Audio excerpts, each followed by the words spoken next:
Embryn's tired eyes scanned the path down. Pinevale had fallen, and, though little remained of the once majestic county, a mighty house still stood at the foot of the sloping hill. "Listen," boomed Decimith. "I'm not saying it's all gone, but I need to do this, okay?" The quiver in Embryn's voice betrayed tired, filial resignation. No matter what happened at the bottom of that hill, she had no choice but to see it through. Truth be told, she remembered little of House Oleander. Half memories burned in the back of her skull as she reached, desperate, for any tangible memory. She knew the family was kin, a sister clan to a prestigious bloodline. In this day and age, even little drop of shared blood was precious. Even if one person was still alive in that crumbling mansion, it was worth the risk. Now, Decimith," replied Carrick as he cleared his throat. "We agreed on this." "I don't know." Krusk shook his head as he took in the desolation. "Shit looks whack. I'm doing this." Embryn tromped through the threshed wheat path, not waiting for an answer from her companions.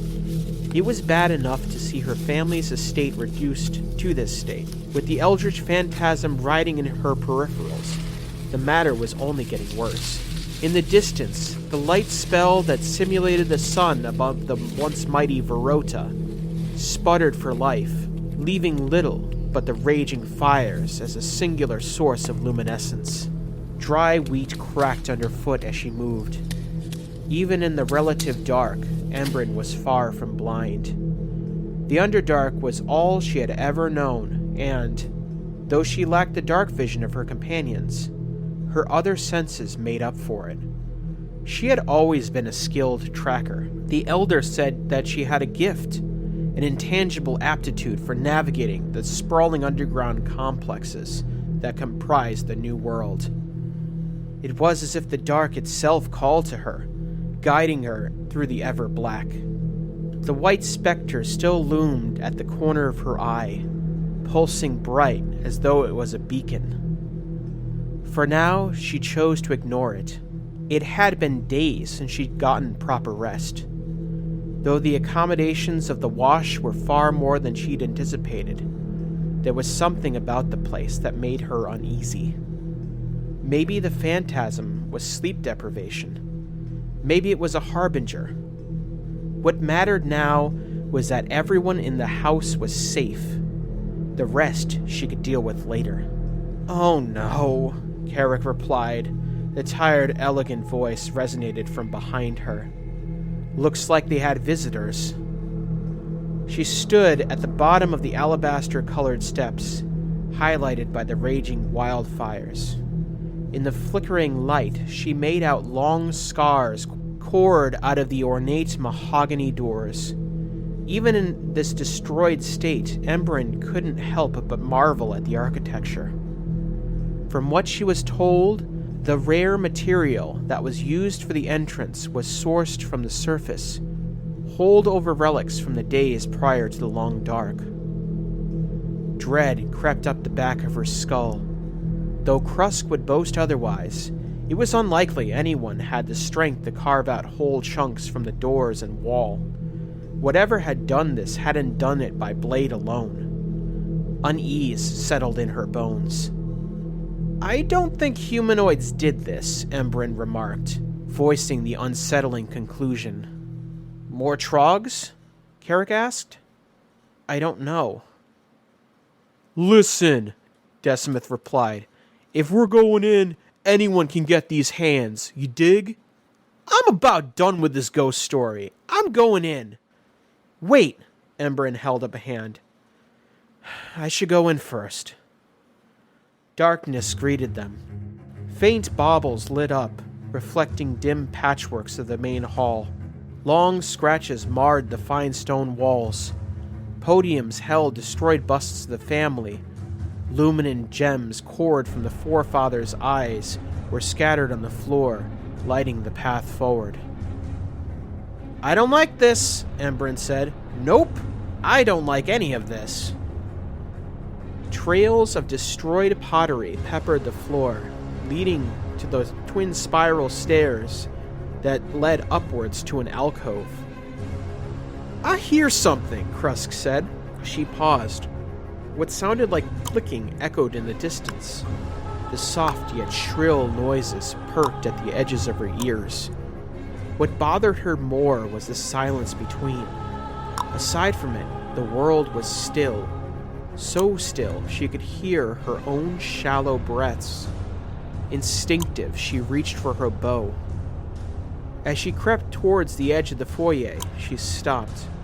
The clicking subsided, turning into a rumbling trill. A quick glance in the dim light revealed little. A broken piece of the banister overhead suggested a fall, yet no body was in sight. A small bubble of blue light appeared before her. She offered Carrick a momentary glance as he muttered the old tongue. The bubble strobed as he finished the incantation, the ethereal force field surrounding his person. Her gifts were more spontaneous. One more glance around the space only reinforced her conviction. Something was moving in the dark. The clink of metal behind her suggested her friends thought the same. She exhaled and readied an arrow. When it came, she'd be prepared. The first one ripped from the dark and missed. Thrown back by her own intuition, Embryn's feet carried her across the floor. A flash of steel ripped through the space as sword met the creature's long, chitinous arm.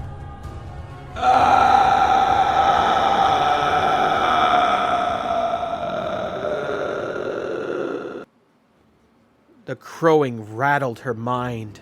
Its eyes dripped a thick, viscous liquid that dribbled down its thick, cracked beak. No pupils remained in the silver gel. It was as if the eyes themselves were leaking from the sockets. She dashed up the stairs, eager to get a bead on it. Carrick flourished his hands, the eldritch weave fluttering between his fingertips. Crack! Lightning exploded from his palms, shooting towards the monstrosity.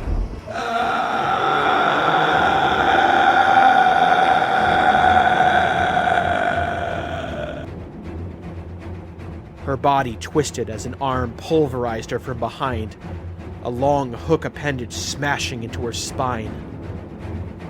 Hell no! A mass blitzed past her, driving elbow into bony flesh. The banister splintered behind her as a thick pop echoed below. Thanks!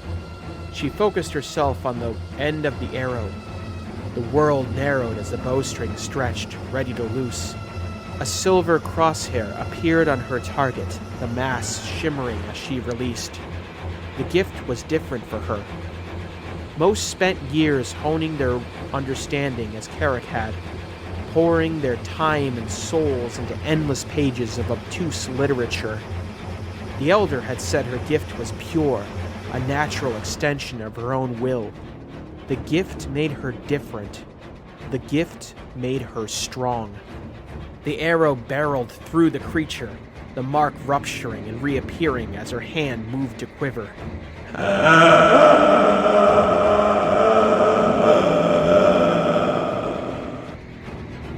Krusk barreled into another that appeared on the opposite side of the stairs, screaming incoherent desires of honorable combat.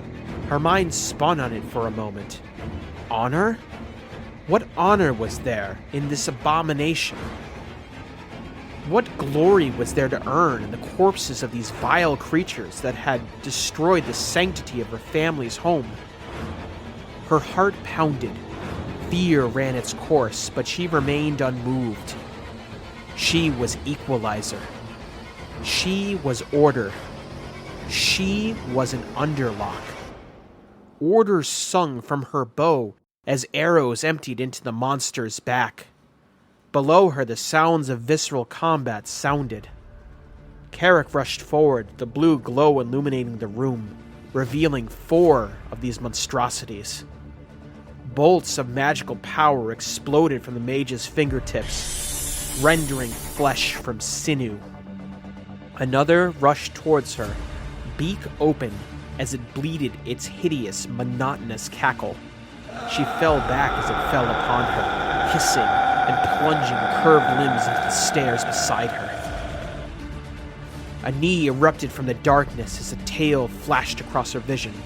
It spiraled past her, knocked airborne by the sudden blow. Its neck shattered as it struggled to its feet, annihilated by a driving elbow from on high. "One," Decimith uttered as he raced past her. She smiled as another erupted into smoke at the bottom of the stairs, obliterated by her old friend's prowess. "Two," Carrick replied. Another crumbled as a mighty blitz of ethereal light erupted from its core. The mark still pulsing over the kneeling creature, Embryn knocked a final arrow. The tip punctured through its back, dividing meat from bone. "Three," she muttered as she flipped her attention. "Big man," Decimith called as Krusk's blade locked with the final hurl. "Don't," Krusk called, muscles straining under the creature's blow. "This is a worthy foe." Are you kidding me?" Carrick's garb was soaked with ichor. His breath labored. "This creature is worthy of an honorable duel." Steel crashed against hook. "It's a monster! Are you out of your mind?" "A clash. Worthy clash. Foe." "Man, I've had enough of this." Decimith sprinted into the fray. He leapt, elbows and knees driven into the creature's skull. A final strike caved in the creature's skull as it clattered to the floor, lifeless. "Get over yourself, big man." Decimith cleaned off his limbs and sauntered away, not waiting for a response. Embryn relaxed. The gift manifested itself in different ways. Each of her companions harnessed their own interpretation of it, just as each of them were different from each other. The apparition disappeared from the edge of her vision. Though she was relieved to see it go, she wondered what it all meant. Whatever it was, she was convinced that it led her here. All she could do now was hope that she arrived in time to save any that may still yet be trapped in this darkness.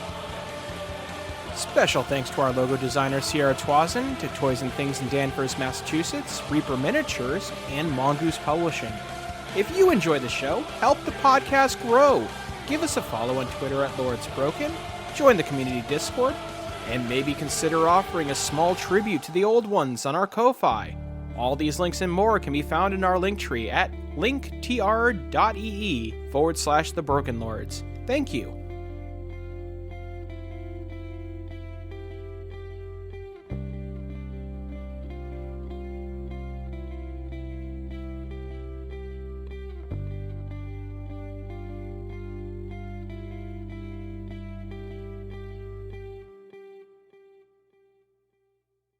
Podcast recommendations, you ask?